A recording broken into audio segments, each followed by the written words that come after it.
Welcome everybody to today's professional development session. This is our final session as part of the co-requisite English professional development series that's being sponsored by the Nevada System of Higher Education and Complete College America. My name is Brandon Protis and I am a strategy director here at Complete College America. And to get us started, I would like to invite Crystal Abba, who is the Vice Chancellor for Academic and Student Affairs at the Nevada System of Higher Education, who would like to give a welcome to everybody. Crystal?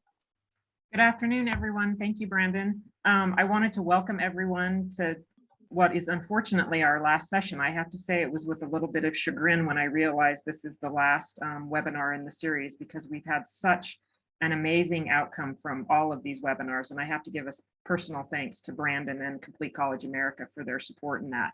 The good news is I think that we are ending this series on an absolute high note with the critical issues of equity and contract grading, and of course, embedding student support services. So with that, I want to thank Maureen McBride and Maylee Villanova and Robin Rode for all of your work and support today. I think it's especially important when we hear from NSHE folks supporting other NSHE faculty in this endeavor. So with that, thank you all. I know that today will be just as good as the prior webinars. And with that, I'll turn it back to you, Brandon. Great, thank you, Crystal. And as I've mentioned before, we think it's particularly important to have both a grassroots and a grass tops approach to co-requisite implementation. And we know this from working in more than a dozen states who've taken co-requisite to scale. And so having that support and leadership and moving the policy forward at a state level is that grass tops approach. And the grassroots approach is what came out of the co-requisite English task force, who really came up with the topics and the presenters for this entire series. And then Complete College America took over in terms of the project management. So we see the combination of the two, which is a recipe for success. So just a little bit about Complete College America. We have a singular focus, which is on increasing college completion rates and closing institutional performance gaps. Now that sounds like two things, but we see them as one, because you can't do one without the other. If we're going to look at seriously making a difference on college completion rates, we have to look at equity. And we use the term institutional performance gaps rather than equity gaps or achievement gaps, because it puts that responsibility and that accountability on institutions. The positive of that is, as you see the results of co-requisite support and you see that the difference it makes in the academic outcomes for students, you get to claim those wins. So rather than blaming students, institutions put that responsibility on themselves to make a difference. And we see that in our vision, that we think, or we more than think, we know, because the data shows us that when post-secondary institutions, systems, policies, we welcome and invest and really make the difference in the structures and how we work with students, we see the outcomes in student outcomes. We see the differences in pass rates, we see the differences in retention rates, and we see the difference in completion rates. Now, Complete College America is known for many strategies, and this is divided into 4 pillars of purpose, momentum, structure, and support. Well, I won't go through all of the 18 strategies. I want to point out that co-requisite support is one of the game changer strategies under the momentum pillar. These are certainly linked with some of the other strategies, but we really applaud NSHE and all the colleges and universities within Nevada who are moving on this important initiative. We know you're in front of a computer, and in the chat right now, you will see a link to our website, completecollege.org. We encourage you to log in and create a profile so you can get our latest updates from our newsletters and access to our resources. And that includes our most recent publication. It just came out this month. It is hot off the presses.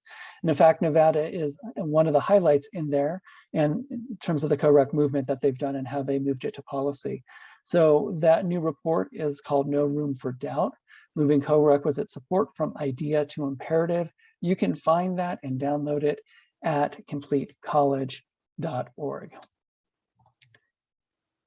And I can't believe it, as Crystal said, we are at the end. This is our final session in the professional development series. I'm also putting a flyer for this in the chat, because even though we're at the last one, we have recorded all of these. And I know Renee is putting a link into the chat where these can be found on the NSHE YouTube website.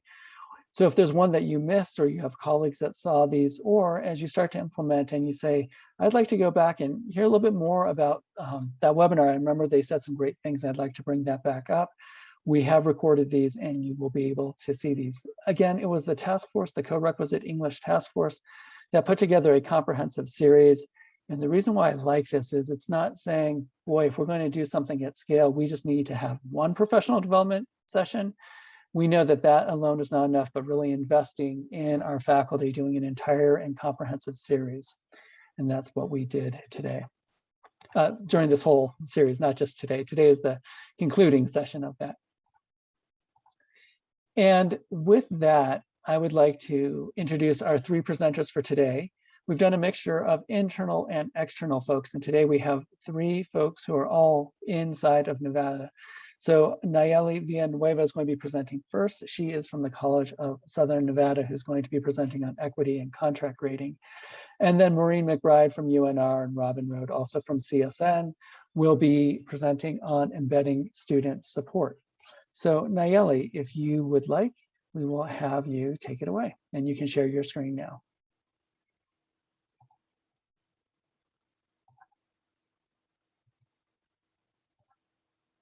Sorry, I'm still trying to figure it out. Let me know if you need any help.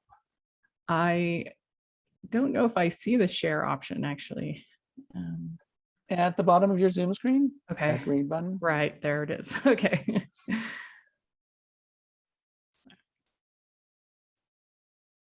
Oops. And okay. Is that good? We are good to go. Okay, thank you. Thank you everybody for joining. So as Brandon mentioned, I'm Nayeli Villanueva and I teach at CSN. And I'm covering the concept of contract grading. Before I begin though, I want to preface this presentation by, addressing this fact that it is extremely complicated, complex concept that I'm trying to simplify. And I don't really want to use that term simplify, but in 45 minutes.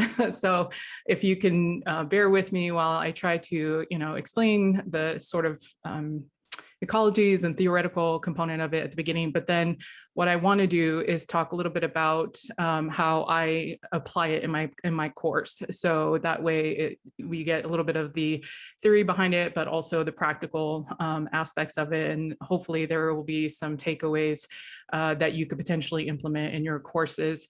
And again, I remind you all that, this is not a one-way thing to approach assessment or grading. It's just one of many.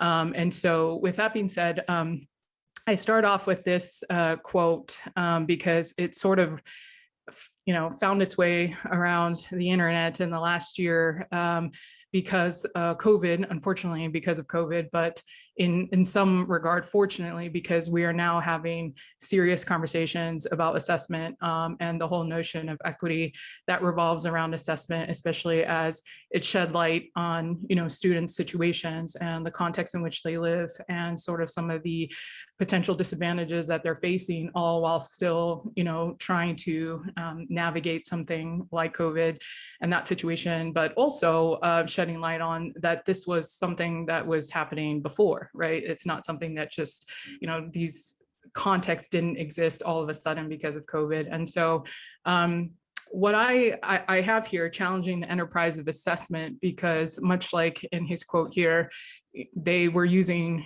grades as far as being able to draft potential students and things like that. And so when I use the term the enterprise of assessment, it is for the reason that grades are connected to just about everything. So that is in regards to access, that's in regards to this idea of, and I'm going to be using the term facts, okay? These grades become facts of students, facts about students, facts about their learning, facts about what they know. And again, not saying that they are great facts, but they in essence are facts. And with that, those facts are kind of connected to everything. Like I said, same thing with SAT, ACT, GPA, all of that stuff is kind of telling us facts about who can go where and what they can achieve and what they've learned or what they should have known.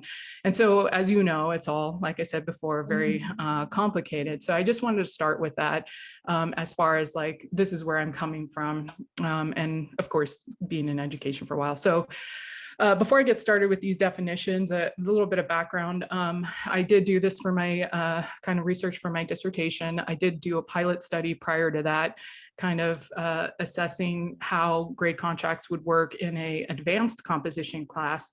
And then the findings of that kind of really indicated that there was a sense of, not to our surprise, I guess, that this idea that, you know, there is a standard that exists. And of course, that leads to other questions of whose standards and what are the standards, who establishes those standards. And we can have that conversation, which will probably take hours, but I'm not going to have that conversation here. But nevertheless, what it found is that at that level where students had already gone through 4 years of college, because it was an advanced class, they were uncomfortable with this because they knew how to navigate grades. They knew what it took to get those grades. And it wasn't necessarily about the learning exactly. It was all about how can I achieve the highest grades. And what I learned at that time as well is that students were able to read each other's work. And I found that there was a lot of tension between students who read other people's work, and there was frank discussions about it. I hope this person's not getting an A because they don't know how to write well, or they're using slang, or they're using this language, or they're using that. And that kind of led me to think about, okay, well, what does this all mean?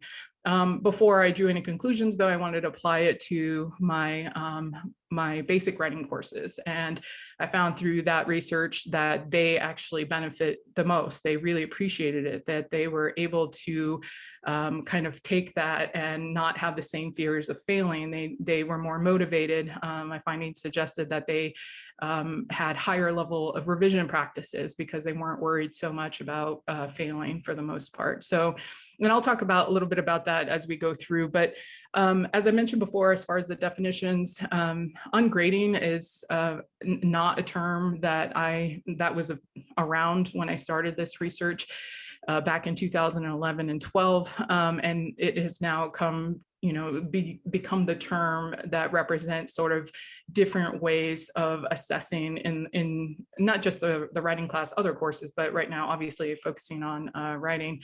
But it's really a way of, you know, focusing on the learning, focusing on the process of learning, giving students agency to participate in, you know, basically co-developing what it means to be assessed, and depending on how you know, the professor or teacher does it, it could give them more, you know, more power than they've ever had, or even some that they never had before, where, you know, typically they come into a classroom and it's okay, here's the grades, here's how you get it, and if you don't do it, then, you know, that's it. So a lot of time with the ungrading, under that umbrella, grade contracts falls into that category, is something that was not new at the time.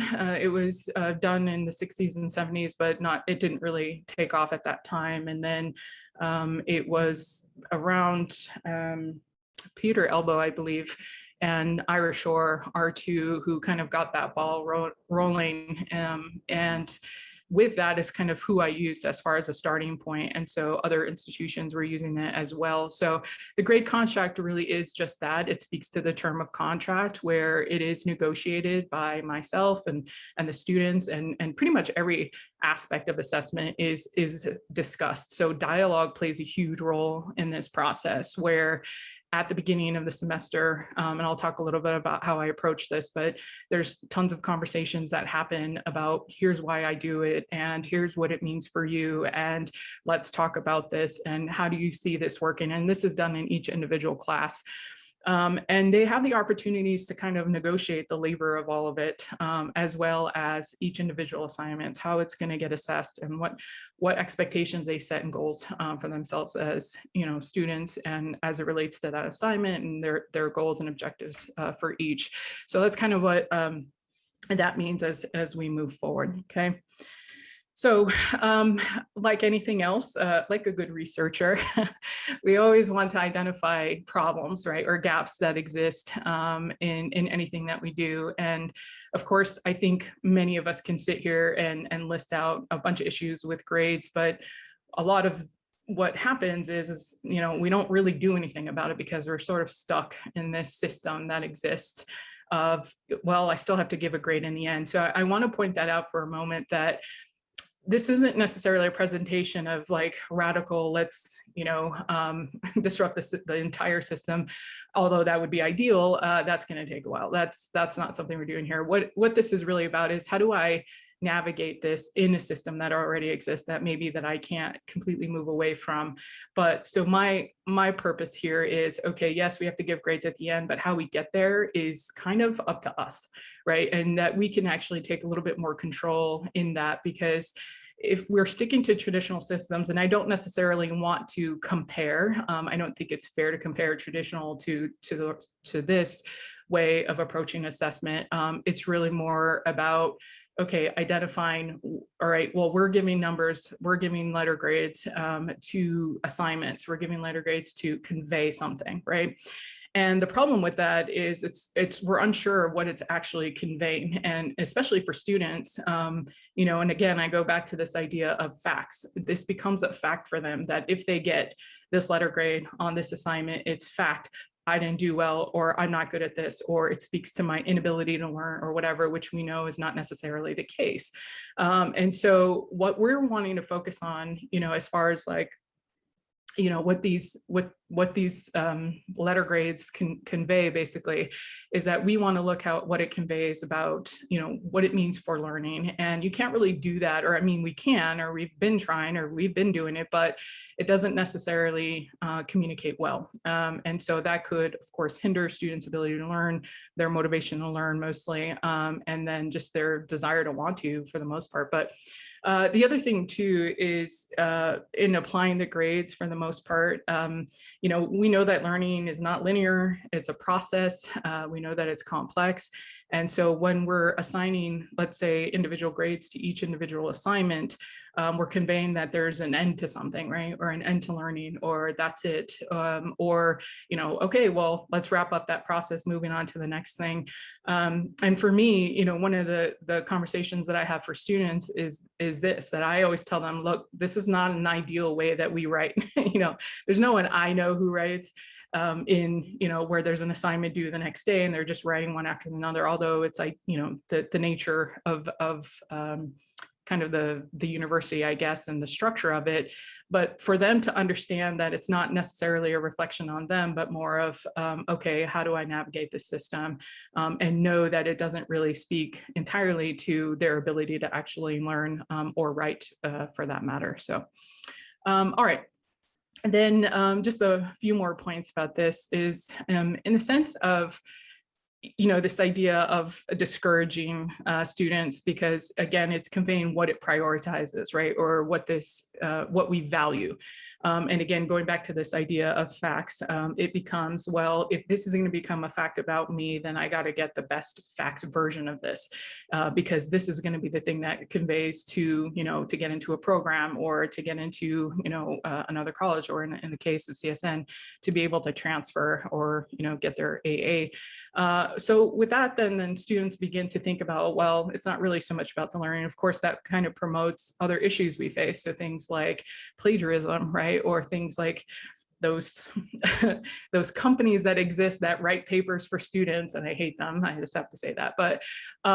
But then, you know, also promoting this idea of the tech industry, of where we're now, like, you know, in a way I call it policing students, where it's like, okay, well, we're gonna use Turnitin heavily, you know, or we're gonna rely on these other, again, elements that sort of regulate the way that they should be doing something for the most part. But the other important aspect is the critical thinking component, because, you know, yes, critical thinking is significant and central to, teaching in our courses. But when it's battling up against this idea of grades, what does it say about critical thinking? And what does it say about what it looks like? And I think it sends the wrong message naturally, because it's saying, well, there's no room for critical thinking. And what does that look like for each individual student? So I kind of use myself as an example, for a person who, I come from parents who speak 2 different languages, and not understanding the culture of kind of American education, I guess, in a sense. And then just knowing that, okay, if I'm trying to learn a small, or the way that I critically think is gonna be different, or the way that I'm gonna approach an assignment might be different, but it's significant to me because it's something that I've learned or I've grown, or whatever the case may be. But then when you have grades that are coming in and saying, and depending on how they're applied, naturally, how a teacher, assesses a student, and then gives a grade, well, it's ultimately saying, well, not like that though. We could critically think, but not like that. And of course that addresses the other issue of, again, the notion of languaging and the ecologies of the writing classroom. And I'm not going to get into that here, which again, I suggest that it's something that everyone research and reads about. But I'm just going to end the notion of addressing problems with grades with this idea, like you see there with Stommel's, what grades are not. And I always like doing that in order to determine what something is, to ask what something is not. And they're just not good. They don't promote good feedback. They don't promote, learning, motivation, things of that nature. And sometimes I ask myself and have these sort of reflective moments that sometimes are discouraging, because I even ask myself prior to doing this, how much damage did I do? And that's being a little hard sometimes, but the reality is, have I ever stopped a student from succeeding just by simply doing what I was supposed to be doing? And so that's kind of what I want to leave you all thinking about before I get into how I apply. So as far as ungrading is concerned, this is the last slide about the theory component, but we look at it as transformative assessment. So using that term instead of, critical, pedagogy critical, you can label it a bunch of different ways, but again, this idea of ungrading, which dissenters, the focus on grades and rather focuses on student learning, putting students first, giving them agency, voice, that they can actually participate in their own learning. They can actually participate in how they're being assessed and so forth. So I think in a lot of ways, I just kind of want to say this before I present how I apply this concept to my class is, it really comes down to us as instructors, where we're really asking the serious questions of, why do I grade the way that I do? What's really making me do that? Is it because it's something that we've always done? And I'm not talking about not meeting objectives or moving away from that, or this notion of, well, if you're, students not being rigorous, or my favorite is, well, what happens if they plagiarize? Well, let's think about a traditional system. We've dealt with plagiarism there too, right? We've dealt with the same issues we would if we were to do ungrading practices. So why not try something that's more inclusive and more equitable? And in that way, I'm going to address the notion of equity as I go through my slides and talk about the different conversations that I have with my students and what we address before we, come up with this sort of contract. Okay, so I'm going to start with how I introduce the grade contract at the beginning of the semester, and then how the negotiation process works, and then the evaluative feedback and what that looks like, because under the ungrading or grade contract, feedback is central. And what's cool about that is, even though we're giving grades, most teachers, most of the colleagues I know, are giving feedback along with it.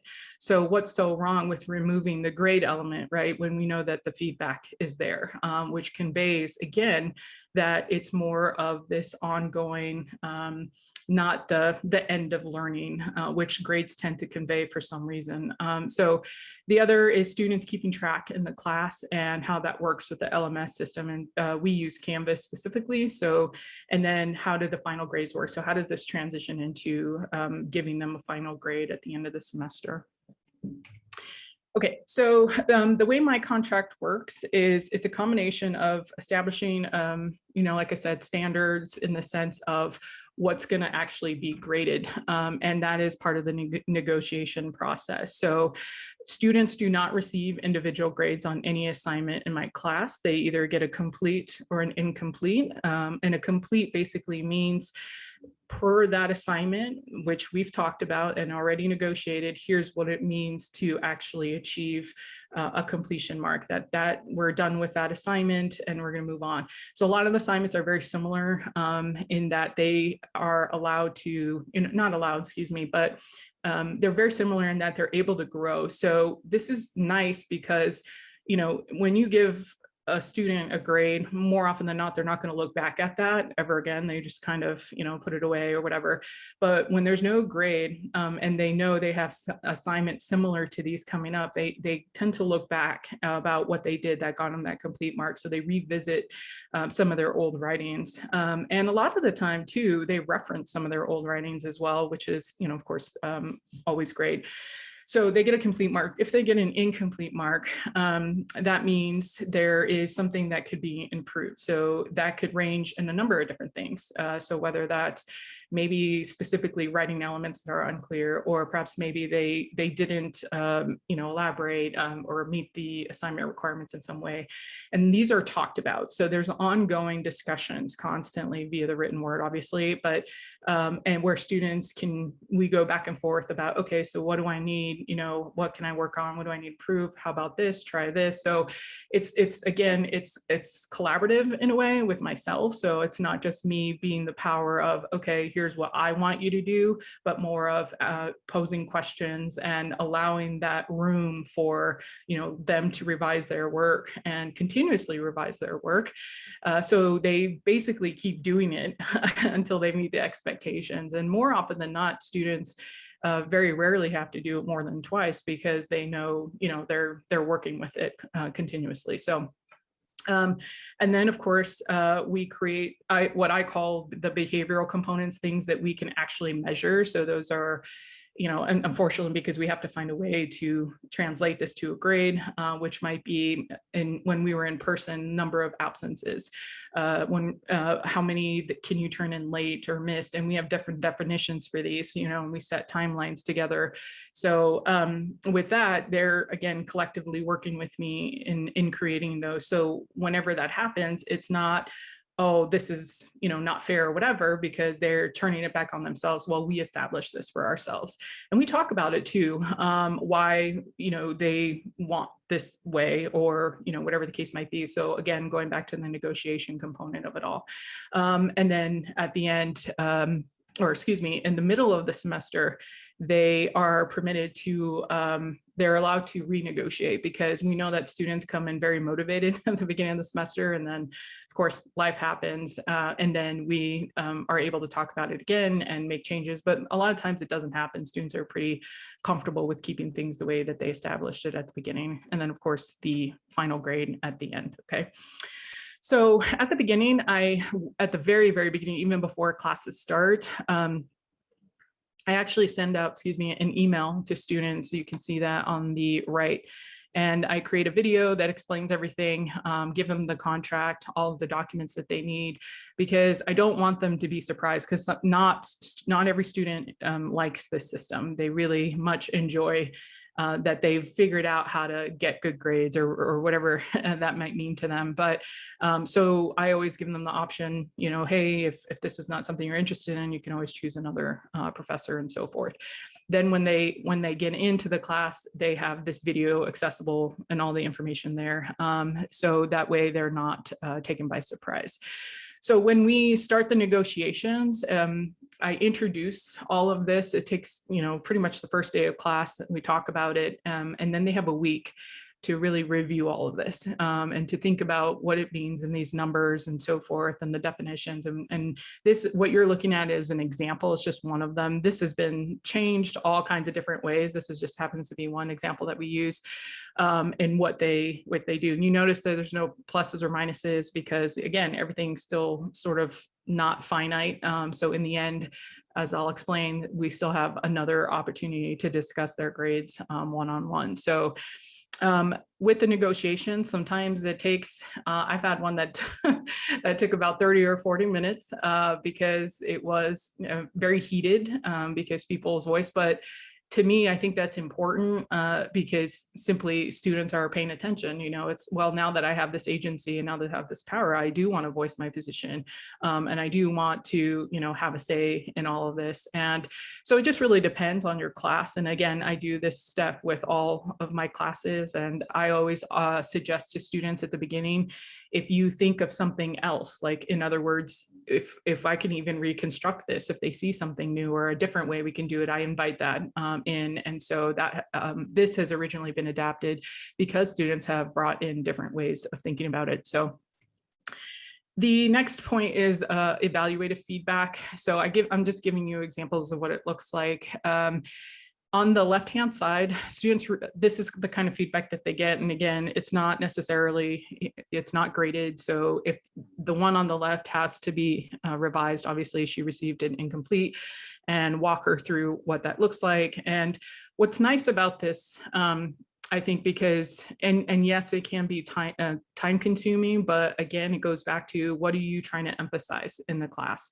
So for me, with these particular assignments, they were critical for the course because it was a space for them to practice without the fear of an essay or something like that. Because for some reason, once they start writing essays, they freeze up and then they get into the traditional mode all of a sudden.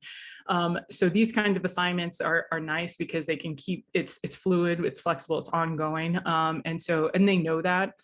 So it allows them to say, okay, I'm not, you know, I don't have a bad grade, so I can work on this sheet, kind of, you know, gives the framework of how to go about doing that without necessarily saying, you know, here's what's wrong, or, you know, giving that sort of feedback that sometimes turns students off or, you know, leaves them unmotivated. I do two kinds. One on the left that you see there is here's how to improve for academic kind of writing. With her, she had absolutely no evidence and was just kind of generalizing all the way. The other is to engage in students. So even, and I had this earlier in the slide, that sometimes what grades do, even with strong writers, lets them know, oh, well, there's no more improving. This is all I have to do. Like I could just keep doing the same thing. So when I have strong writers, in the instance of the one on the second one, then I start speaking to their ideas. How can I push them further in some of the points that they made, even though they were good points? Can I push them further to get them to critically think more, and so forth, depending on, you know, what they wrote. On the right-hand side, with essays in my class, I actually do something a little bit different. And this was prompted by COVID, but also I've done it very, you know, similarly prior to that. But I meet with students during their final copy. So they turn in their final copy and I actually assess it live in front of them. So they have to schedule an appointment with me. And so it's not this, you know, again, the arbitrary grade, and not to say that, you know, rubrics have their place, but oftentimes we use rubrics. And again, even with those, it doesn't really convey much to students. They don't really know what that means.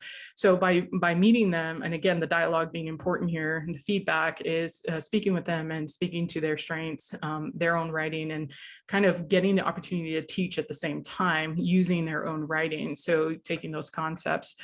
And of course, for them, you know, knowing that they don't have a grade, again, motivates them. And so I see significant changes, like I said before in my study, that students' revisions were significantly improved using higher level revisions versus just the lower level of, you know, let me change a comma here, or whatever the case is. So it's more emphasizing ideas. As far as the grades and managing for students, as you can see here, this is what it looks like in Canvas. So they see the check marks, and you know, they can monitor, if you will, where they're at. So if they see an X, they know that there's action that needs to be taken. So and there's of course comments on pretty much everything. So they know what they need to be doing. Again, that includes the feedback or action steps or whatever the case is. And when they have these check marks, they know that they, you know, met the assignment requirements, they move on and just, you know, kind of focus on the next thing. I wanted to give you what it looks like here. So because you can choose, I think many of us know that, if you want it to be numbered or anything. So this is nice to have the complete incomplete component in Canvas, because then it just makes it easier. So what happens when students have questions about their grade? They email. So I always encourage them, email me anytime. And I always say your status, not what's your grade in the class. So whenever I review that with students, I'll say, well, here's where you're at. You didn't, this wasn't complete. You're still pending a revision on this one. So, and they're okay with that. So they very rarely do I have issues where students, are panicking about what their grade is. For some reason, they know that, here's all I have to do. I know what the goals are. I set them for myself and I know how to achieve them. So it's not necessarily, okay, what's the number I could get before I can get an A, or how many assignments can I miss? We don't want them saying, how many can I miss? We want them to say, oh, which ones do I have to keep working on, and continuously learning in that way. So as far as the final grades are concerned, well, let me actually take this back a minute. Before the midpoint in the semester, before the official withdrawal date, usually a week or two before, we have a conversation as a whole class about their grades, kind of walk them through it, talk about their options, because I would still like them to have a way out, right? So if they don't want to continue with the contract, or if they know that they, for whatever reason, won't be able to fulfill that contract, it's sort of a way for them to officially withdraw or whatever. But it prompts them again to reflect on their writing, where they've been with their writing, and where they're going with their writing and their work for the most part. So we renegotiate anything that we need to. So we have an honest conversation about that. And for students, it doesn't, a lot of time, not much changes. If anything does change, it's usually one of the behavioral things of, oh, I missed an extra class or whatever, and then they just bump up the number, which is, again, the focus is on more of the work than it is the behavioral stuff. So that's usually never really a problem. But ultimately, when we get to the final point of the semester, they generally kind of know where they're at for the most part. So what happens is that we conference again, so either via email or conference, and we talk about their grade. And again, we talk about how, their work, and they have to present this evidence and communicate why. Here's why I should achieve this grade. Here's why I should do this. I've demonstrated that. And so they either have these really long letters, or we have a conversation about it. And then, of course, we communicate right there. Okay, this is something that we can both agree on. It allows for the opportunity of, other issues that come up, extenuating circumstances or whatever. And of course, as I said before, there are, of course, students who could lie, or students could, but the reality is I'm not trying to catch people. Ultimately, the goal is, did students learn? Did they, improve, or did they get what they wanted from this experience or semester, or whatever the case is? And so it's not really about trying to get them, if you will, because as I said before, it's going to happen in any system that we have, because that's just the nature of things. But allowing them to sort of reflect through this, and then we kind of discuss their benchmarks moving forward. So often 102 is next in their line of courses. And so there I talk about, okay, here's what 102 is like. These are going to be the goals there. It's more research based, and, are you prepared for that? And we have these honest conversations about that. So there are times, of course, where students are like, well, I tried really, really hard. Where's the evidence? Well, I didn't do anything, but I tried hard. Well, so you kind of have to, there are going to be times that students will challenge you, and that's kind of, but where this leaves you of, what do you want this to look like, and how is that going to communicate, and what are you going to communicate about what you do in those situations? And I don't necessarily have the answers for that per se, but I think that that's what makes us professionals in our profession, is that we are able to handle those situations as they come up. But all right, so just final thoughts before the question. Again, Jesse Stommel is one of kind of the leading researchers in ungrading, but it's not simple as just like removing grades. It's up to you to really think about. And I truly encourage you all, if you haven't investigated ungrading before, there's so many different ways that you can do it. And you have people who are now more than ever before, which is great, reporting out, publishing their research. The Journal of Writing Assessment is a good place to start. They just had a special issue on grading and grade contracts, so you're going to find a bunch of information there. But again, it's just really, there's no point of entry, as he points out, that there's no one right way to do this, no good place to start. It's really just about, again, well, I should say it starts with you ultimately, thinking about and reflecting about what it is that what are you doing with those grades? What does it look like? What does it convey? How are you discussing this with students? What does the dialogue look like? And what, as far as equity is concerned, how does that apply in this, the grading that you decide to, or the approach or ungrading you decide to use in your class. So with that being said, of course, there's a bunch of references here. I think they're going to post the PowerPoint, but are there any questions?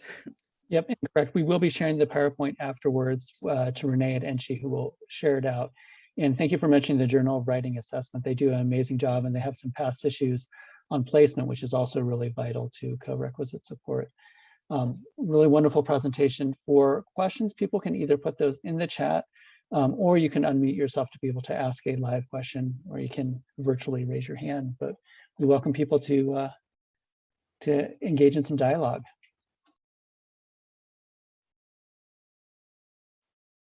Nayeli, I've got a question for you. This Sure. is Laura over at NSC. So I think I mentioned this during our planning session, but your work was actually sort of the push that I needed to try contract grading back in 2016. I actually read your dissertation. And you were the one. That was me. But I guess my question is, and it's a question, so I've been using contract grading since then, and it's, I've adapted it as well. And I just love that your presentation highlights at the beginning that there isn't one single contract to use. It's really locally, it's really, it's really localized, right? It's like, what are your needs for the class, and things like that. But I guess the question I would ask you is the one that I get a lot from faculty who are hesitant.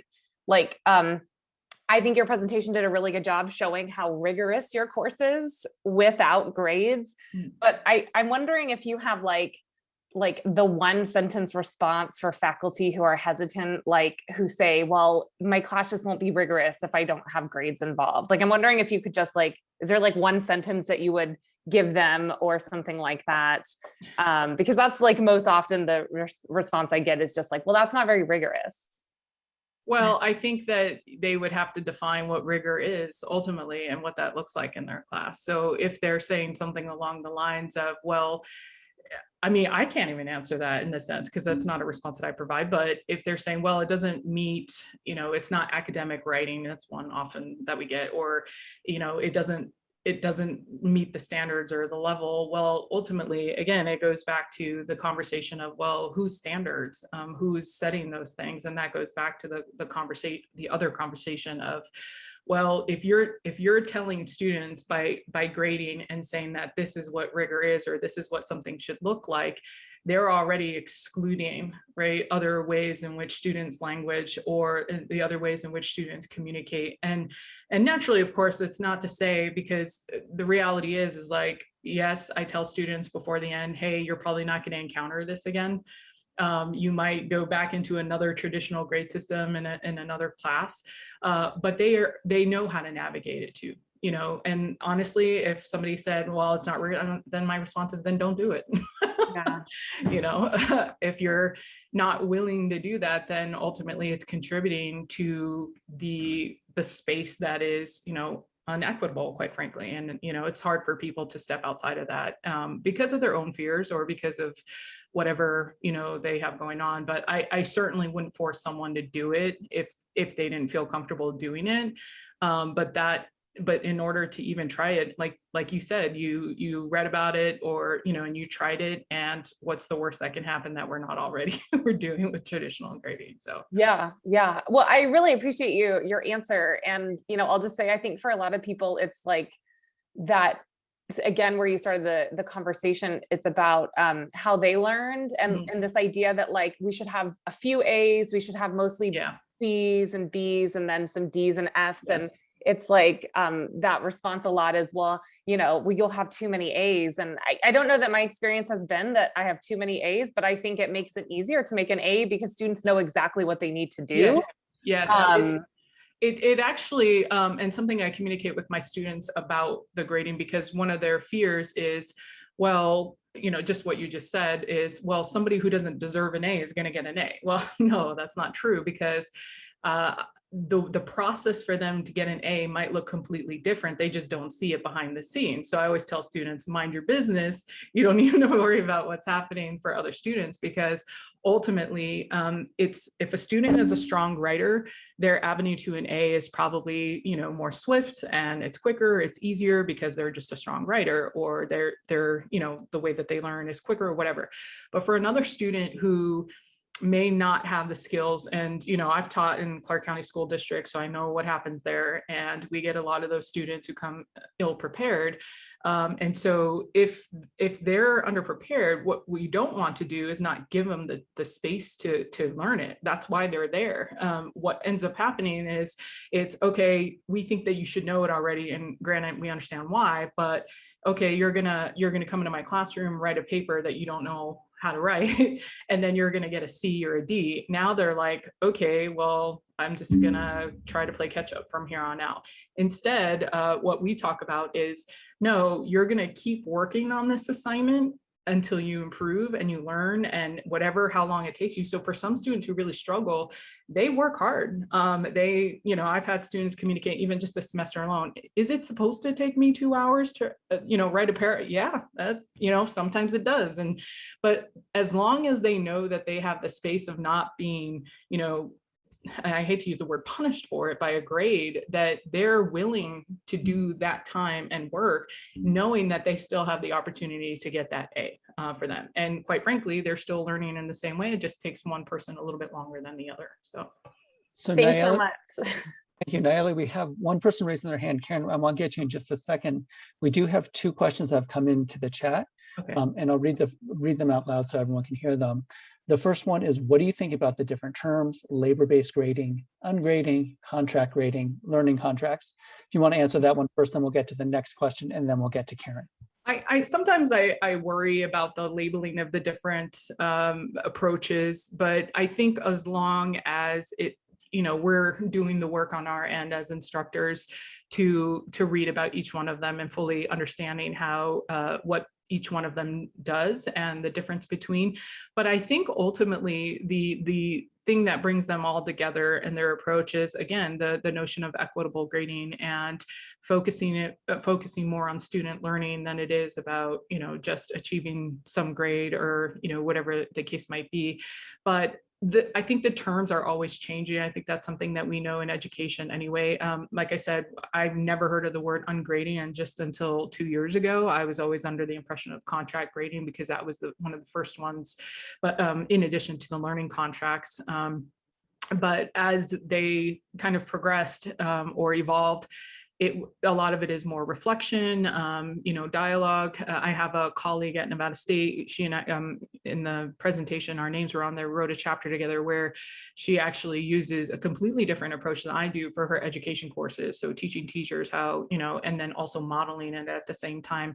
And so it really just depends, I think, about how you're going to communicate this to the students ultimately, and them understanding how each one of those works. But, I don't know. I can't say what if something's better or the other. I'm not even sure if that was your question, but as far as like the different ways, I think it's just the process of people, trying to figure out the different ways that we can do this. So yeah, thank you for focusing on the process, and even to the point that was just being made about the rigor, because that speaks to the process. One of the things I heard you say, and I've heard others who've adapted this approach, is that they actually get much higher level of student work when it's focused on the work rather than the grade. Molly Apple has a question, and she's going to try to unmute. She's been having some audio issues, so if she's unable to do it, then I will read her question. But go ahead, Molly. Hello, can you hear me? We do hear you. Okay, cool. Sorry. Nayeli, thanks for a great presentation. Sure. I put it in the chat because my connection's been a little funky today. I'm a literature professor by training, and so I've I've loved getting to learn a lot about sort of the particularities of the field of composition studies during my 2 years at NSC with wonderful colleagues like Laura Decker and Christine Beaudry. And I just was wondering if you could kind of illuminate a little more, take us sort of behind the scenes about conversations that you have with students that relate to how they can apply the way that they are thinking and approaching their writing in a class that is using ungrading to a class where their writing is greeted with traditional grades that is not in the field of English and composition. I think that when we have these conversations, again, as I say, I always talk about how this is something that I do, and this is not necessarily reality in other education spaces. So they know that exactly what the traditional system is. They've been working through it for a majority of their life. And so when I talk about this at the very beginning and also at the end, when we have a conversation, it's really, in a sense, more of, okay, you're gaining the skills that you need regardless of the grade, here in the class. So the grade's gone, but they're still doing the necessary work, right? They're still doing the work that requires them to critically think, and it's still doing the work of here's how you're going to do it. So in a lot of ways, I think a great way that I kind of approach it is it's not so much about the grade that will still exist, but the processes that they took throughout my class are still skills and processes that they're going to take even in a graded classroom. So, and it's about being honest with themselves too. They know the realities of it. I get questions from students all the time, like, oh, well, we're going to have to do this, or we're going to have to, and the reality is yeah, I mean, it's something that we've always had to do, especially in English. We have all kinds of schools of thought of how to teach writing. It's one of the most challenging, I think, jobs in the sense of what we're conveying about what it means to be a strong writer or writing in the academy and so forth. So I think it's just a matter of listening to them. They have questions and being honest. That is the best way that I can answer that question. That the realities is there are sometimes unfair systems, not to say that we should just accept them, but not to be afraid to challenge them either. I'm certainly a person who encourages students to challenge their professors at times when they feel like the grade doesn't reflect, I don't know if many of them do it, but it's something that I do encourage students to do. So. Thank you, Nayeli. And Laura just wrote a comment back that she loves your note about transparency, though not necessarily about writing specifically, but ungrading happens across disciplines. So there might be two conversations happening there. The first about the writing process and grades, and the other about grades and learning, which if you think about is really the point of it. We have time for one more question, and I see that Karen has her hand raised. Karen, do you want to unmute to ask your question? Sure. Let me preface my remarks by saying that I went to an experimental elementary school, which didn't have grades. They had conferences so that, I didn't even receive, we never even received final grades. And I came out of elementary school knowing how to write and do fractions and all the other stuff that that you're supposed to learn there. So I mean, I understand and to a certain point agree with the idea that grades are counterproductive. The University of Santa Cruz in California also went without grades for, I believe, decades. And then after several decades, they actually changed back to giving grades, mainly because students demanded it, because students wanted to use their grades to get into graduate school, and they didn't have any. So I just, I want to preface my remarks saying that it's not that I'm not sympathetic to the idea that grades become this be all end all, and then it's just whatever you take to get that, even if it's plagiarizing, it doesn't matter. But I'm concerned about a couple of things. First of all, and these are actually two separate issues. The first one is the whole idea of negotiating a contract, which I was introduced to many years ago. I'm concerned about two issues in terms of negotiating the contract. First of all, time spent negotiating the contract. and rewriting it in the middle of the semester or whatever. And then I'm also concerned about, the idea of negotiating, that I'm negotiating away the course objectives that my department has set for that course. So I'm concerned about that in terms of the contract. I'll address your last question first. Okay. So what it is basically, I know the term negotiation sounds a little, so official, but really it's more of just having a honest conversation. So on my end, I have a voice too. So that's kind of what I present, and I'll say, here are these objectives that we have to meet. And so how can we meet those objectives? And through, again, a lot of this is tied into the assignments that I create too, right? So it's not just about the grades individually, what that is, but rather the kinds of assignments in the pedagogically speaking, how I create them in order to meet those objectives. So simultaneously, even though we're negotiating, and really it's more of negotiating the behavioral stuff that translates into the actual grades because it is measurable. But as far as like the assignments are concerned, an example would be something like, okay, well, let's take grammar, for instance, and mechanics. Well, I still have to teach a lot of the students, and we know that this is going to happen in the fall, right? There's a lot of students who are going to come into our classrooms who don't understand simple concepts of grammar.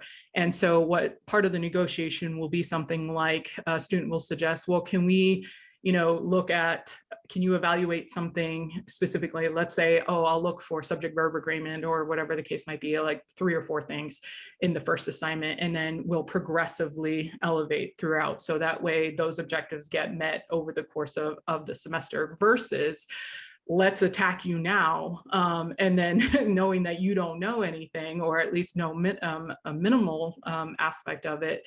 And then you're already, it really has nothing to do with the grade in the sense of that. But as far as negotiation and that point, it's not really negotiating out of it, because you'll find students want to learn. They don't not want to learn. They want to get better. That's why they're there. And they want to understand how to write. But by negotiating in the sense of, okay, how can we find a good way to do it without overwhelming them at first? And a lot of the time, students significantly improve and meet the objectives for the most part, because a combination of, the standards that we set for ourselves, how I might approach assessing them, and what I'm looking for specifically in each individual assignment, and the kind of assignments that I'm establishing, which I guess speaks to the rigor part as well. I don't know if that answered your question or not. Also, I'm a little bit concerned about the concept of rewriting, and maybe you can help me by giving me some suggestions. In the past, I've allowed students to rewrite their papers. As a matter of fact, I've given them extensive feedback on their rough drafts. And it seemed to me that what I was seeing was students who would really not do a very good job of their rough draft and sort of wait for me to point out things to fix and then fix them. Yeah, that is, yeah, for sure. That's common. So it's why I, it's almost psychological in a way, why I conference with them with the final paper, because they're like, oh, I have to produce my best work possible. So I kind of get the real version of them. But we work with the drafts throughout. So it's not, I don't necessarily do the grading or feedback in the extent that I do for the other assignments for the draft, because it's going to be a different process for each individual student. And so whenever, just like you said, I experienced it before, which is why I changed it, is that they were waiting for me, to do that. But when I conference with them with the final, they either use the embedded tutor, or I require them to go to tutoring, depending on where they're at status wise, things like that. So they're having these support systems in place, and then they're presenting what they think is a final version on their own, kind of thing, or from whatever assistance that they received. And then they're presenting and I know they're presenting their best work. And so I can take that and identify, the areas why they're trying to write. So by conferencing with them and meeting with them and talking to them about it, and actually we work together. So it's time consuming, but it's actually worth it, because then we could talk about, okay, I can talk about introduction paragraphs, for example, and they've already got the instruction on it, but it's very hard for them to apply it on their own unless we're using their writing. And so we talk about the different ways we can do it. And so I'll present it. How do you think you might change this? What might be some way that you can do that? And what I found through those conferences, which might be something else that I pursue later, is that they didn't think that they could in a lot of cases. I didn't think I could do that. I didn't know I could do this, or I didn't know I could do that. And because, again, it comes back to whatever instruction they had either back in high school or whatever, of very strict, and I guess we can call it rigorous writing, that they don't want to take those risks or chances. And you and I both know that there's different ways that they can write in an academic space. So I get what you're saying, but I find that it just really depends on how you're placing it within your course. And again, it depends on the students as well. So there's no simple answer, unfortunately. Thank you so much, Nayeli. I'm sorry that I had to jump in because this easily could be a 2-hour session just on ungrading, but we are combining actually what you spoke about at the end of using some of the embedded supports, such as the tutoring and the resources at your campus, goes into our next presentation. So I'll have you stop sharing your screen, and we're going to invite Maureen McBride, who's going to start presenting together with Robin Rode on embedding student support. So again, Nayeli, thank you so much. There's so much more we could talk about, and really appreciate how you presented and the thought-provoking nature to really focus on student learning as opposed to student grading. And thank you for that. So Maureen, we'll let you take it away at this point. Thank you so much, Nayeli. It was wonderful. I learned so much from you this morning or this afternoon. We're going to start with. And Maureen, sorry to interrupt, you are still a little bit quiet. I don't know if there's a way of raising the level of your microphone. It's all the way up. Can you hear me better now? We'll make it work. Okay. I think you did your headphones, not necessarily your microphone, but that might mean getting into settings and stuff. That's not easy. Just speak loudly. Okay, I will speak loudly. Can you start the poll? Yes, here we go. So I just want you to kind of take this quick poll so I can get a sense of where everybody who's currently with us, do you have embedded support? Are you thinking about it? We'll just wait a few, there's not that many of us, so it should go pretty quick, and then I'll have Brandon share out our results. And while people are doing that, I'm going to thank you for the correction. I've been mispronouncing Robin's last name because I've only seen it in writing. It's actually pronounced Rody, so I do want to make that correction. All right. Is everybody answered? It looks like we have most people, so I'm going to end the polling. Are you good with that, Maureen? I'm good. Okay, and I will share the results. All right, so super interesting, right? We have this group that's already using it, and we have a group that we're thinking about it. We want to think about how to do this better. So what I'm going to do is I'm going to provide kind of the overview of when you're thinking about embedded support, what can it look like? What are those theoretical connections? But then also kind of how to get buy-in. So if you already have this, one of the things that I have encountered is a lack of buy-in, right? It's okay, right? It's working all right, but it's not working great. So I'm really going to talk about how we can do this better. So what is embedded support? It can be so many things. So when we were thinking about, right, what is ungrading, there were so many things that it could be there too. Same thing with embedded support. Really, the kind of framework of embedded support is that it's modeling within an authentic context, right? A lot of people think of it as a form of supplemental instruction. So in our classrooms, we are doing writing instruction. In writing centers, maybe writing assistance. In libraries, we have research assistants. And then what happens is embedded support, which could be embedded tutoring, kind of merges these things together. So that's where it starts to blur boundaries. Just like I think it's great that we paired ungrading with this one, because a lot of blurred boundaries today. So it's blurring those boundaries. It's really kind of creating collaboration between the students, the faculty, the institution, peer support potentially. This could be embedded librarians. This could be embedded mentors. So again, lots of ways that this can look. At my particular institution, the way this looks for our co-requisite is we are running a writing lab and a reading lab, and our writing and reading lab are paired with a 3-credit course, and they're our labs are run out of the Writing and Speaking Center. So it's a little bit different. I know like UNLV has a very similar model to us, but theirs, their labs are not run out of their Writing and Speaking Center. If we look at CSN, you have embedded tutoring, right? But it looks different than this. So it does take lots of forms.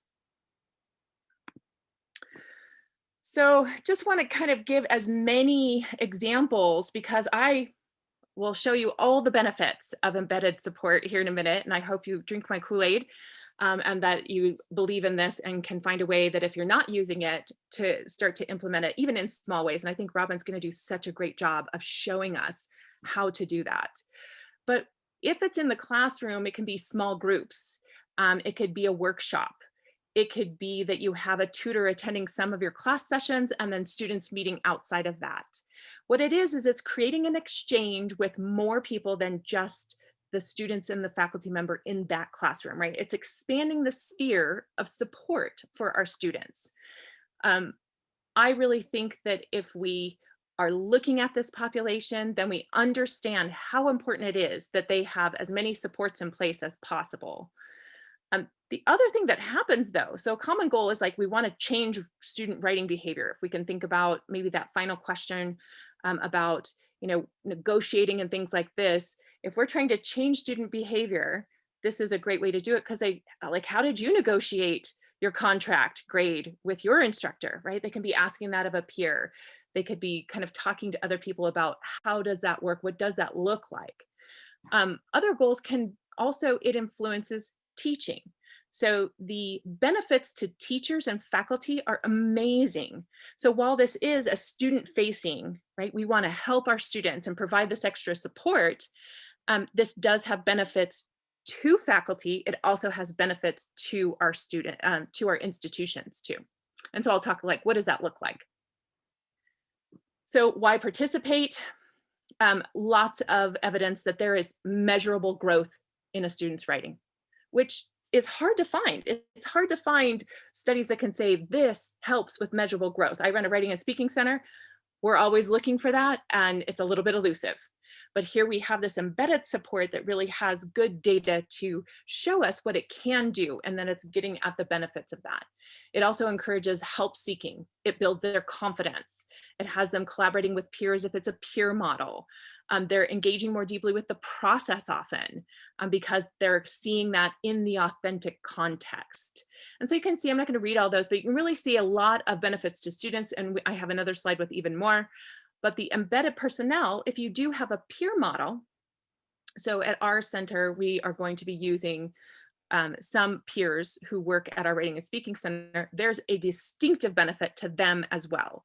So they're getting a gain, and we have the gain for the students in the course itself.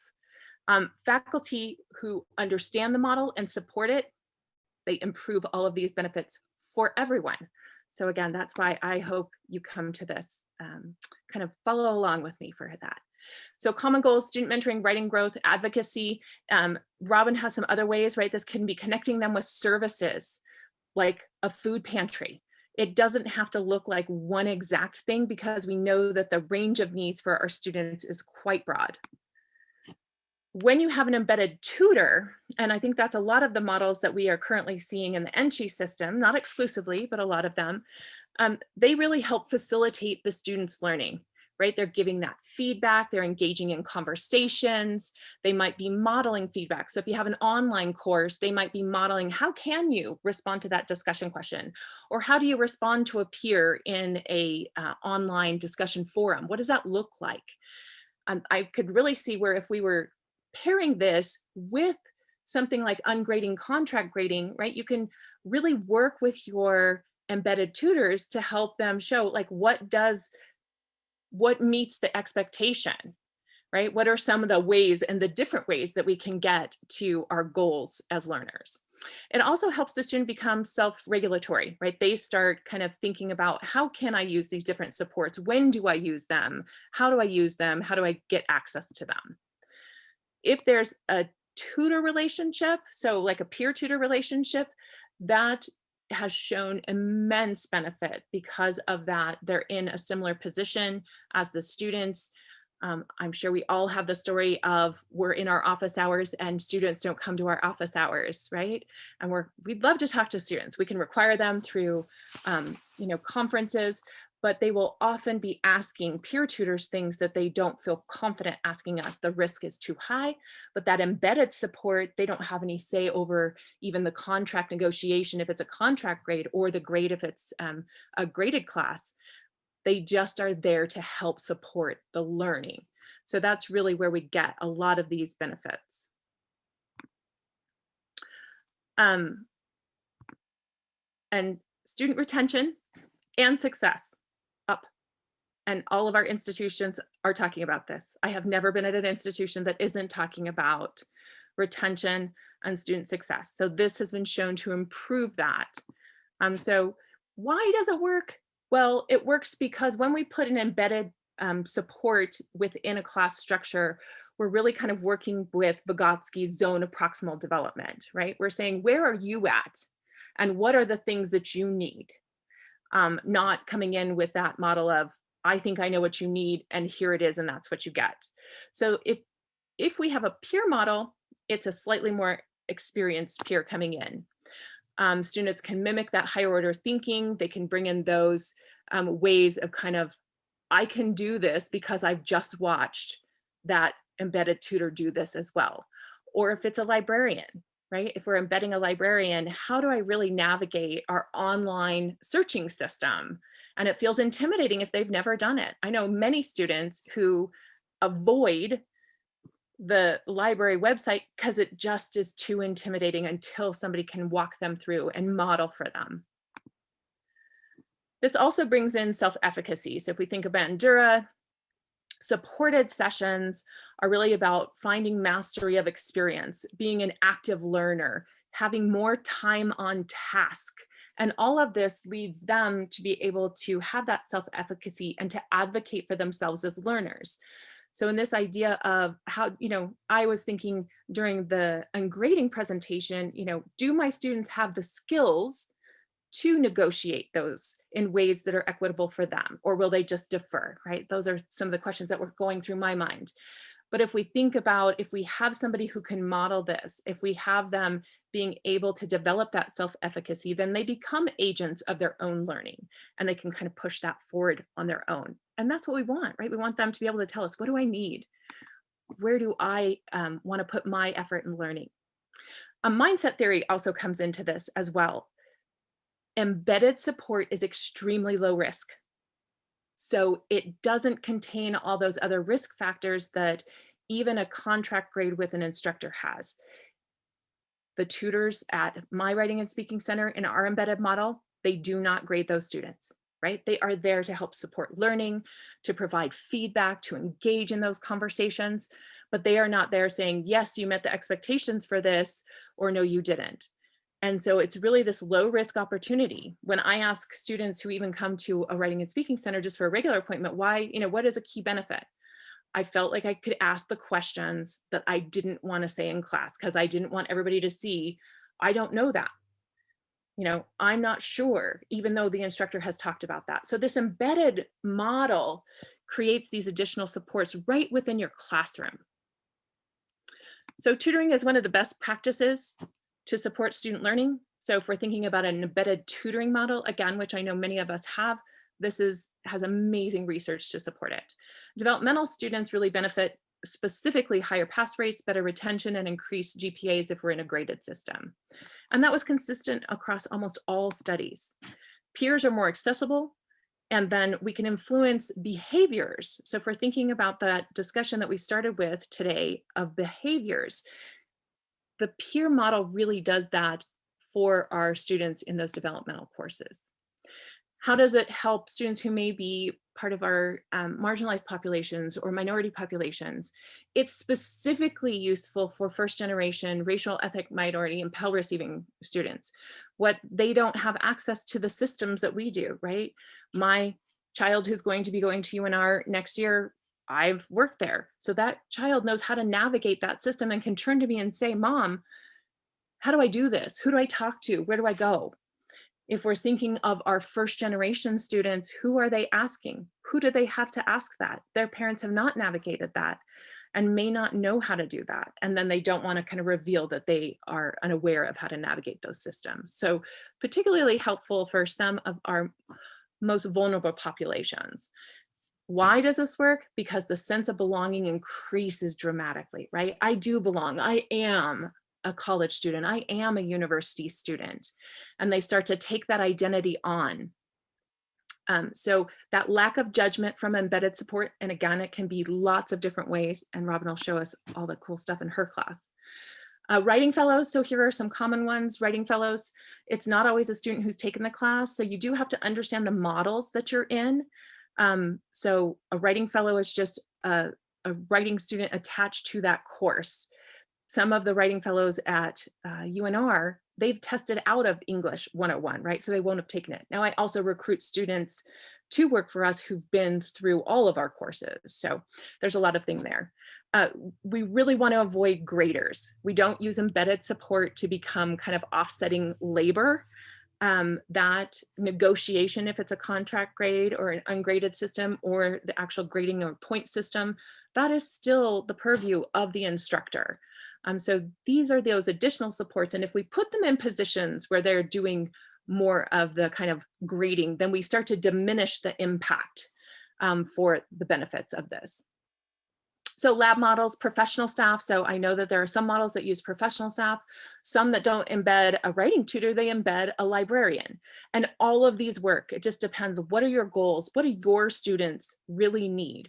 And this is where you have to customize your embedded support to your populations, right? What works for the students who are going to come through our lab models at UNR is not going to be the same for those at Truckee Meadows Community College, are not going to be the same for those at the University of Las Vegas. So really make sure that you are identifying what works for our population, and that includes your students, your institution, and the embedded support, right? What are the goals that we have? So just a few more on what this can look like, but the connecting out. So this can be outside of the classroom, what this looks like. So it doesn't have to be in the class. I've heard some faculty say, I don't have any more time I can give away to someone else. I'm trying to do so many things. I'm held accountable to so many things. There's no more time within my class structure. It doesn't have to be within your class structure. It can be that kind of outside support. So here's what it might look like in outside support. This idea of, whoops, let me jump back. Modeling successful student behavior, supporting that active discussion, demonstrating problems and procedures.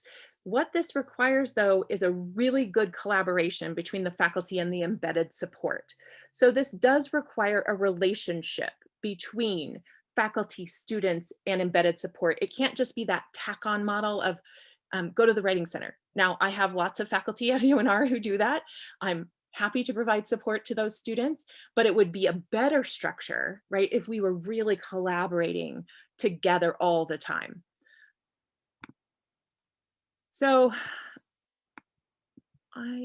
whoops, I keep jumping. There we go.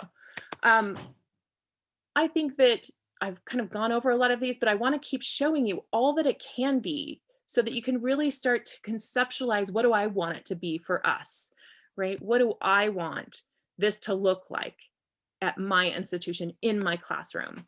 So benefits to students. And I just want to pause here really quickly. Take a minute and look at all of these benefits. And I'd love you to put in the chat which one, pick one that you're like, I want that one for my students. So just throw that in the chat, right? What's the one that you see up here that you're thinking, I'm not sure my class was getting at that before. And if embedded support can do that, I want to take that and add that to my class. So I'll just pause for a second.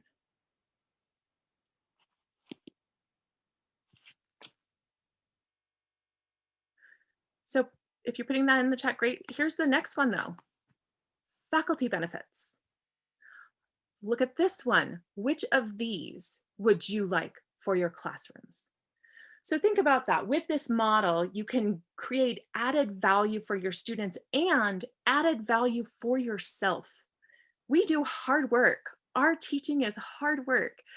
Some of our faculty members have so many sections, and then that drives those numbers up. That's a lot of responding and negotiating and talking. And so having these support elements for you as well, right, to push your thinking and your teaching forward can be really useful. And then you do want to start to think about some of the things that aren't going to be perfect. So some of the things that you have to negotiate in an embedded model, which would really be, how much do you want peerness to play a role?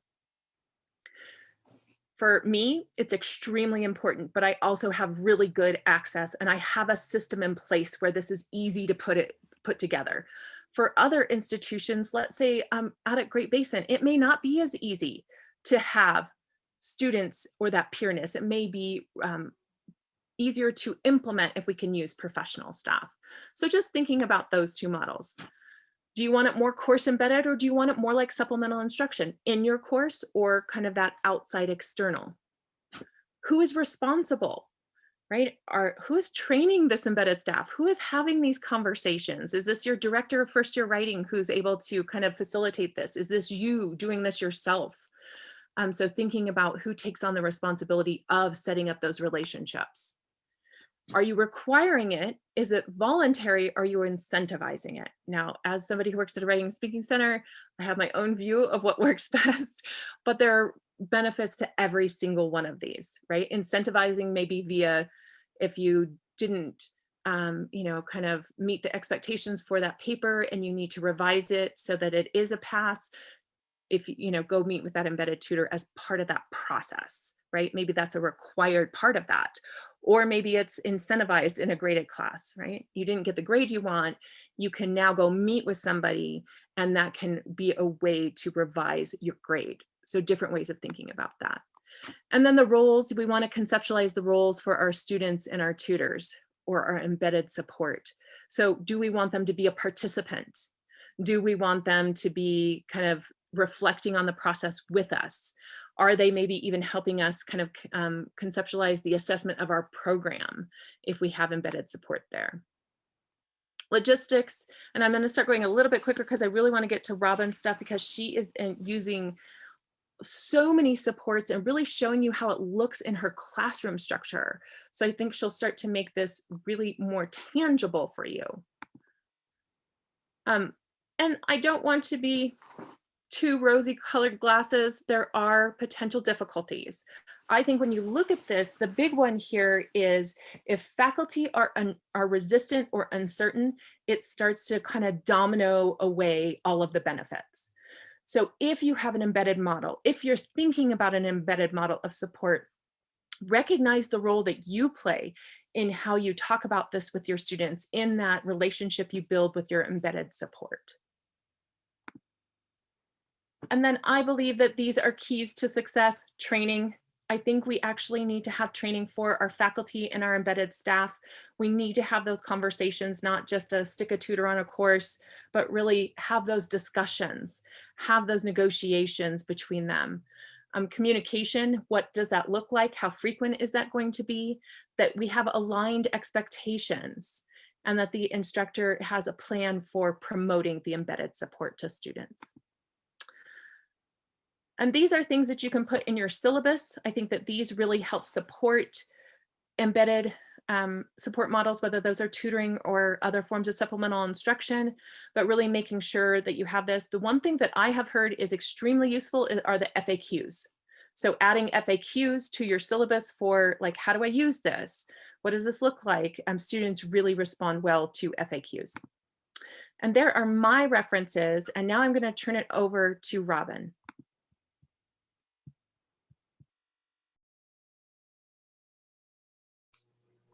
I swear I'm here. As Robin is loading up her PowerPoint, there was a question in the chat if we will be sharing the PowerPoints. And so we always do share them with Enchi, who will make them available afterwards. Well, hello. Thank you, Maureen, and thank you, Nayeli, for presenting before me. One thing's for sure, writing and English instructors have stamina. So I'm really impressed with this group coming to the very last training, especially since I know what we have in our Canvas shells and in our inboxes, a lot of grading to do. So my name is Robin Brody. I teach at the College of Southern Nevada. I'm not offended in the least, Brandon, about the way you pronounce my last name. It looks just like road, so does not offend me at all. But I've been teaching first-year composition courses for around 13 years. And I also have a background in being a writing tutor, being a reading tutor, and managing tutoring centers as well. So I do want to start out by giving a thank you and acknowledging the people and the organizations that come together to inform my strategies. So my embedded tutors, I don't like calling them mine, I should just say the embedded tutors that have supported my students and myself, past and present. There's a specialist that works at CSN that I work with really closely, where we come up with creative ideas together. Shelley Keller is our director of Centers for Academic Success, and her team are embedded librarians. They did a actual study on the best way to use or introduce the library in your classes. And so some of this comes from that. I have colleagues where I've pulled ideas from them, Philip Dixon, Charlene Gibson, Dr. Cherie Royer, and the members of the Meaningful Writing Committee. Our OER task force, our student life, first year experience coordinators, OTS, these are the different resources that I embed in my classes. These are some theorists, and as well as prior tutors that I've worked with, and teachers that I've had that inform my approach, and the organizations as well. Around our area, there are some community supports in particular that have been helping our students. The Center for the LGBTQ community here in Las Vegas and surrounding area, 3 Square and Assistance League of Las Vegas. My leadership that lets me practice new ideas, and my faculty mentor, Linda Gannon, who I think is on this call. My students who inform me all the time, and you in particular, because you're always inspiring me to do better, and your ideas make my classes better for my students. So I wanted to give a shout out to all the people and organizations that inform my approach here. So I have to start out with the idea of if you build it, they will come. So not every institution can have a tutor, can afford a tutor to be put specifically in their course, or can even afford a librarian to be put specifically in their course. So we're going to be looking at how do we create different systems that work for us. So there might be the idea that if you build it, they will come. And that is not always the case. Managing tutoring centers before in my past, I have built programs, I have held workshops, I have even in my embedded tutors, and students don't come. So the idea of if you build it, they will come doesn't always work, and we might be spending money and not utilizing it effectively with our supports. So that leads to the question of what are we actually asking students to do when we ask them to utilize supports? And this is a rhetorical question. If you want to, you can pop it in the chat. But this is something kind of like Nayeli prompted us to do. It's asking the hard questions of ourselves. So why am I asking this person to do it? And what does it take for this person to actually use the support? So some answers that I came up with personally is that when we're asking people to utilize support, we're asking them to first identify that they may need help, that they may need something that they don't already have. That could take metacognitive skills, like what do I know and what do I not know? What skill do I have? What skill do I still need to work on?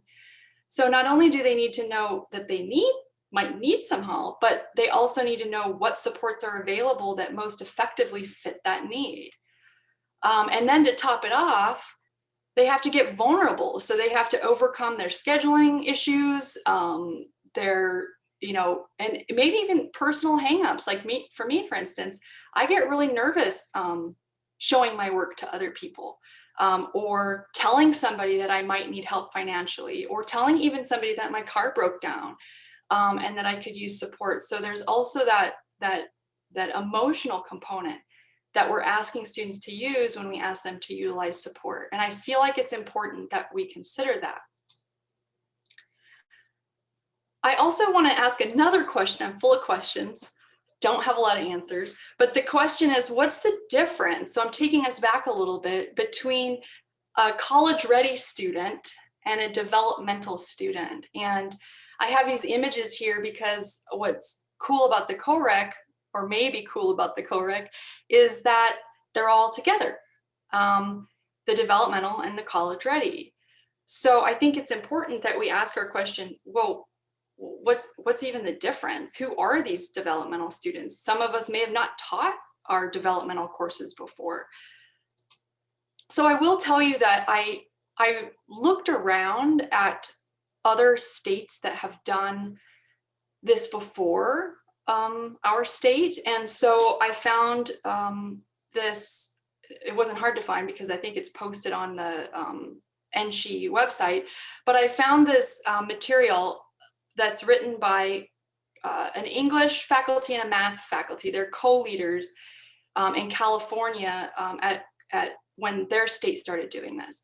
So they wrote this, and they pointed out the difference between why students place into developmental and why they might or might not be successful in a college level class or even a developmental class. So there's a difference there. They place because of their test taking ability, their math skills, their writing skills, their grammar skills, their reading comprehension. But when it comes to success, what these authors pointed out is it's actually based on some behaviors that are important to completing a class, like coming to class consistently, completing assigned homework, showing up for tests, turning their papers in, actually reading their materials. This is not going to be a surprise to you, but I still think it's important that we have this in the back of our minds when we're thinking about how we want to approach getting our students to utilize the supports that are available to them. So as this professor writes, basically the problem is not necessarily their ability to do the work. This person found that it was instead their sustainability, their stamina, doing enough of the work to pass the course. So I'll tell you a little bit about some of my results and what happens sometimes for me, and this might be the same for you, but I have students that just, they ghost me, and I've always wondered, where are my ghosts? What are they doing? And I'll even write to them in the comments, I still include them in the comments, just hoping that they're maybe reading them. So this is my results, and I'm constantly trying to come up with new ways to get people to stop ghosting me. So now we get into the why. Why are people ghosting us? Why are people not successful in college level courses? And these authors suggest that it's a fear of failure, and failure needs to be addressed in underprepared students. And I do 100% agree that failure needs to be addressed. But I also think there are many, many, many other reasons, and these are just some of them. Technology needs, work schedules, family demands, interpersonal issues, food insecurity, housing insecurity, culture shock, like, whoa, college is different. Unclear purpose. I've had students that have been in private high school, but they don't know what they're doing or want to do and have no motivation. Physical wellness, as we've seen a lot during the pandemic, mental wellness, emotional wellness, a lack of belonging, a lack of support, prior negative experiences. I highlighted low motivation due to low challenge because I focused so much on the lowest level of preparedness that I actually kind of forgot about my more prepared students and remembering that they need to be challenged too. Maybe talk about honors programs, talk about publishing in undergraduate journals. So I wanted to highlight that we're not only looking at low levels of preparedness. Emotional maturity levels. I love this one because I feel like it happens to me all the time. You remind them of someone who sucks, like they have someone in their life and you're it, and you look like it, or authority. You know, they're not huge fans of authority, or they have bad prior experiences. And then we have the fear of failure, which we talked about. And I also believe there's a little bit of fear of success. Like, what does it mean for me to succeed? So that can be overwhelming. So I wanted to point out, like, are we as writing instructors supposed to do with all of these? Like, that doesn't seem possible. And so what I do in my classes is I kind of break them down into just 3 basics. So I try to conceptualize a person in terms of potential physical needs, potential emotional, mental health needs, and potential academic and in my context, career needs, and probably all of our contexts. So instead of looking at this and going, oh my gosh, how do I handle that? We might look at this and say, okay, there's these 3, pretty basic potential needs. And maybe I already have supports at my college or in the community that could help me. And so that's what I want to do now. And this maybe a little bit more interactive time is we're going to, Maureen gave me this idea. I've never heard of a Chatterfall before, but I'm pretty excited about it. So we're going to crowdsource, and what you're not going to hit enter. You're going to take 1 minute, and I'm going to time you. And I just want you to brainstorm. Don't let that critic tell you, oh, my students would never use that, or don't let that critic say, I don't have any time for this.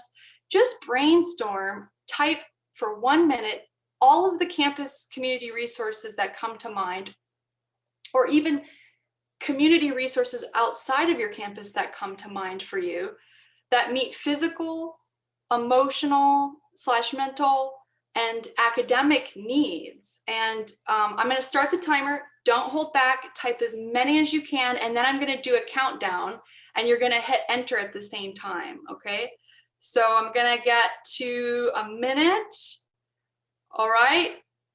Don't hit enter. I mean, if you do, it's not, nothing bad is going to happen. But on your marks, get set, Chatterfall. Type all of the resources that you can think of that fit, that already exist, that could help your students with physical, emotional, or academic needs. And I'll give you a minute.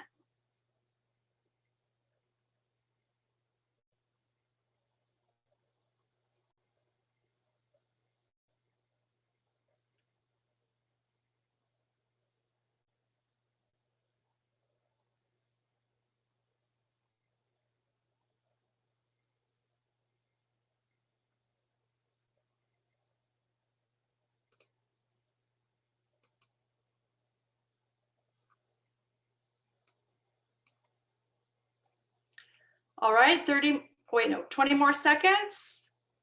Just keep brainstorming.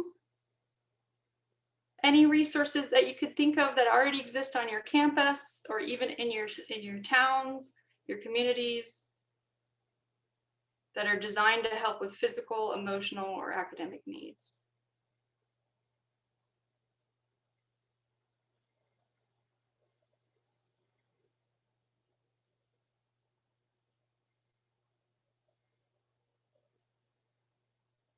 All right, so now I'm going to do the countdown, and on the count of 3, you're going to hit enter, and we're going to see what the Chatterfall looks like. I'm so excited.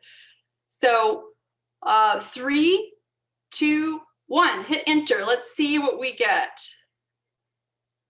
I'll read some of, okay, so we have Center for Student Cultural Diversity and Inclusion, Writing and Speaking Center, Disability Resource Center, Career Studio, Math Center, Tutoring Center, Financial Aid, Food Pantry. Wow. We've got CAPS, Centers for Academic Success. Thank you, Karen. OTS, absolutely. County Health. UNLV libraries, CAPS, Student Rec Center. We haven't seen that yet. The Rec Center is definitely for physical needs. Writing Center, Academic Success Center. Yep, free libraries, the public libraries. We haven't seen that. Chamber of Commerce, interesting, Laura. Crisis Hotline, Suicide Hotline. Las Vegas Rescue Mission. We've got tutoring, psych support, food banks, safe spaces. Thank you. Counseling again, Nevada Museum of Art. That's beautiful, Emily. Holland Project, DRC, DACA Advisor. Yeah, so feel free, copy. I don't know if we get this chat afterwards, Brandon, but this is beautiful. I love the Museum of Art. Yeah, so this is a nice crowdsource of different types of resources that we can include in our classes. So thank you for sharing that. So when I'm thinking about integrating supports into my classroom, this is kind of the way that I think about it. So I kind of break them into three again. There's adjunctive, which is, hey, this service exists. Don't forget the services. This might go out in like your syllabus. This might go out as an announcement. These are just adjunctive. There's the experiential, like, hey, try this once. I want you to try using it and maybe reflect on it in a reflection, maybe for points, or maybe if we're doing ungraded, maybe it's part of a contract.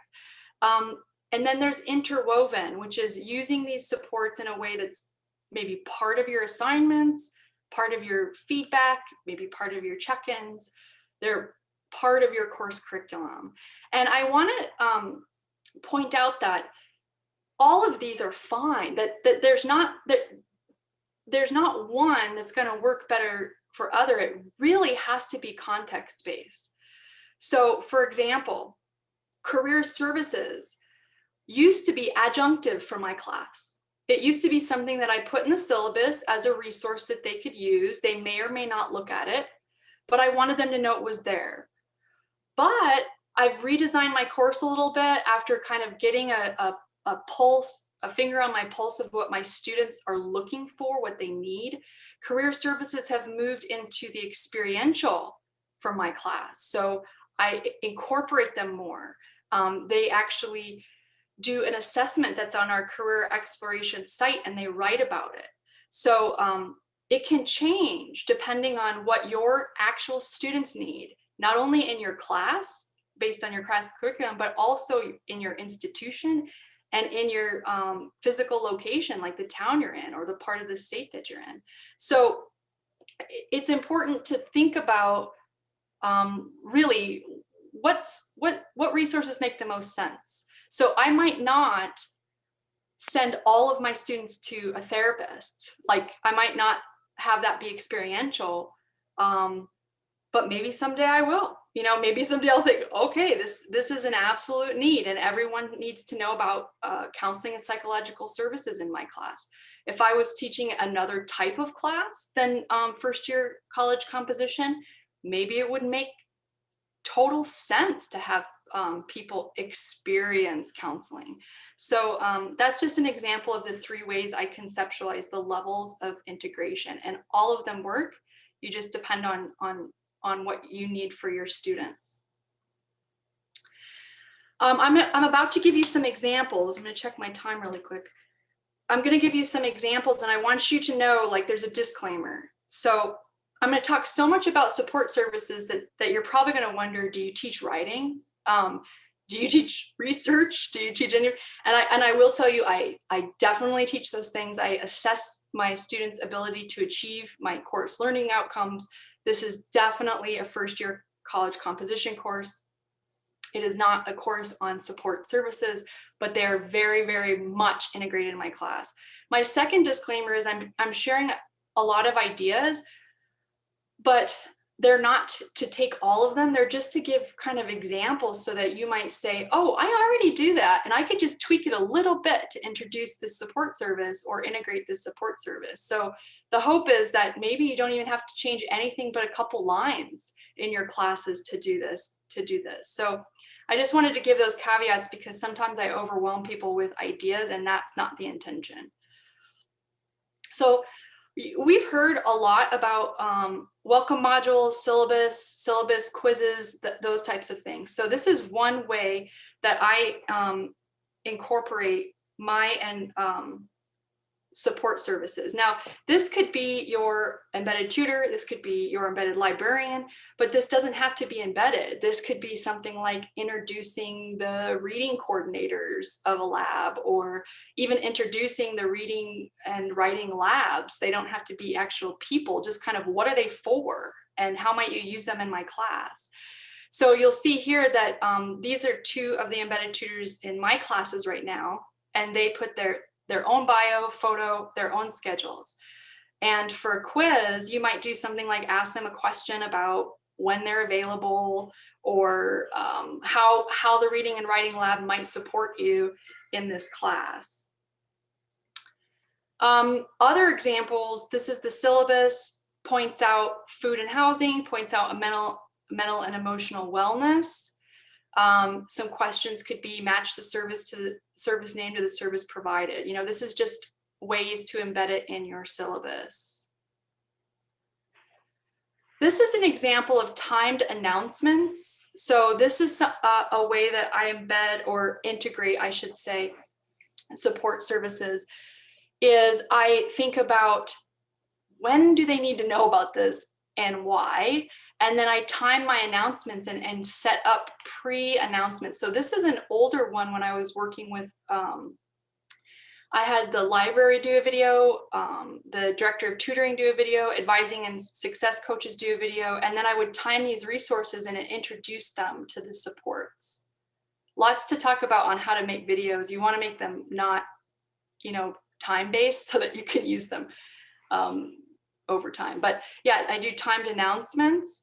Another example is integrating it into the classroom. So here you'll see an assignment that I have. It's called Gaps in Reading and Research. You'll see that third, it says synthesis, support, and submit. So you could put on every assignment, or the assignments that make sense to have the support, you can put in there what support you might expect them to use. Could be for points, could be for no points, could be part of the contract of grading. Another example of integrating into curriculum are low stakes touch points. So you'll see at the bottom that I reference instructor Philip Dixon. He gave me this awesome idea of using a secret code. So you'll see in week 1, my students are assigned to go visit their embedded tutor and get a secret code. And then they type the secret code in, and then I respond, and you'll see down there, I respond with, you've discovered the answer to life, which is the number 42. That was the secret code. And then I talk about leveraging their resources and how many resources they can leverage, including student groups, creative writing clubs, stuff like that. This is another example for low stakes touch points, and I'm using Easter eggs. And the idea of Easter eggs for me comes from Professor Charlene S. Gibson. And I want to give credit to Dr. Cherie Royer as well at CSN. She gave me and our college this idea of interviewing outside contacts when they're writing. So that's what you'll see here is the students are going to get outside perspective on their topic. But the point I'm showing you here is where an Easter egg might be embedded. And so in this assignment, there is an Easter egg to actually go and visit their embedded tutor. And you'll see it here. Easter egg 4, they get points. If you were reading this, you found another Easter egg for this amount of points, which you would do it however you wanted. I'd like you to visit your embedded tutor and then ask them one question about their lives as a student academic. So not only do we utilize our embedded tutors for like writing strategies, but also for the behaviors of a successful student. So these are just some sample Easter eggs where I'm attempting to reinforce the behaviors that I'm hoping to see at very specific times in the course. So the Easter egg is embedded in an assignment hopefully they're reading the whole thing, they find the Easter egg, it's a little bit more fun. And then they're engaging in a behavior that should support them in that particular assignment. Let me check my time. Okay. These are examples of some metacognitive activities that I do throughout my course that include reflecting on using supports. So some of them are exploring failure, hero's journey, on confidence and ability. One of my favorites is that I just started doing is an Easter egg about going through the motions. So they basically write a quick write to me if they find it, about a time that they truly engaged in something and a time that they went through the motions.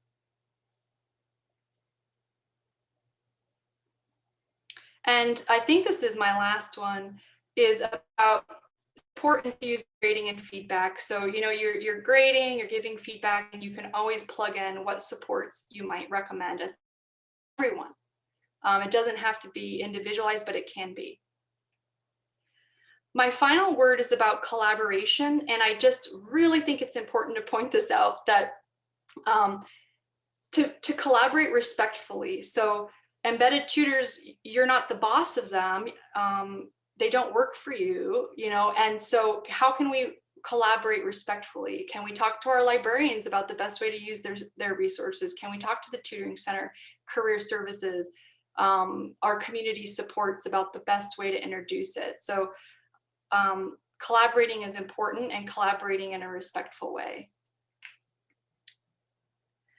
In summary, there's just a few things that we basically went over. One is I guess I'm advocating for conceptualizing the student holistically. So considering physical, emotional, cognitive needs. Not that you have to meet them all, and definitely not yourself, but just that we're considering it. Leverage available supports that already exist on campus and off campus, and decide the level of integration that you want it to be in your class based on context and your students' specific. Use timing and incentive to your advantage. So introduce when it seems most appropriate to help your students. And then collaborate with support providers in a culturally, I call it culturally responsive way, because I feel like every organization has their own culture. So, you know, you're approaching with openness and kind of asking, what do you recommend I do when I'm introducing my supports, my students to your support?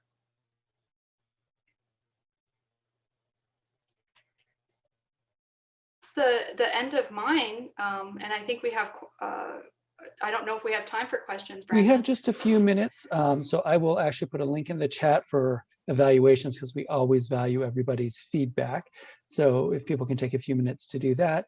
And we have time for maybe 1 or 2 questions for either you or Maureen, if people want to put those in the chat, or they can unmute themselves to ask directly.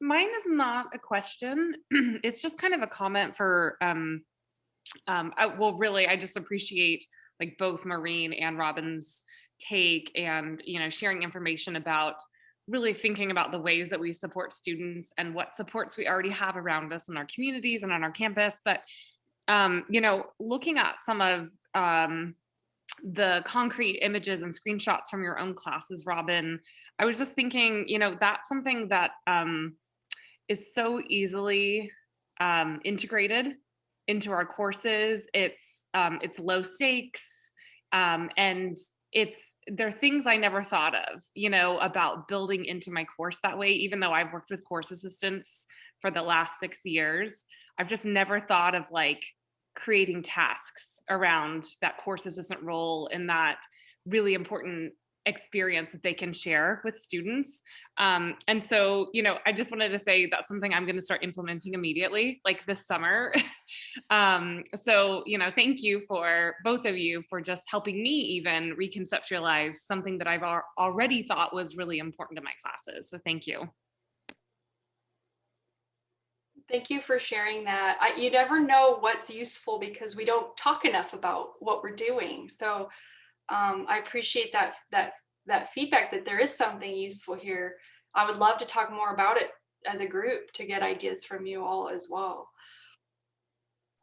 I'm going to jump in just real quick because something that you're pointing to is the value of collaborating across campuses within Nevada and across instructors and really creating those communities of practice. So I will say that NSHE has been really very aware of that throughout this professional development. They've been seeing the connections made and are looking at ways to be able to continue these connections beyond this year. And just so you know, you're getting a lot of love in the chats right now. So make sure, Robin and Maureen, that you're looking at those as well. Probably have time for one more question if anyone has additional questions that they'd like to ask our presenters today.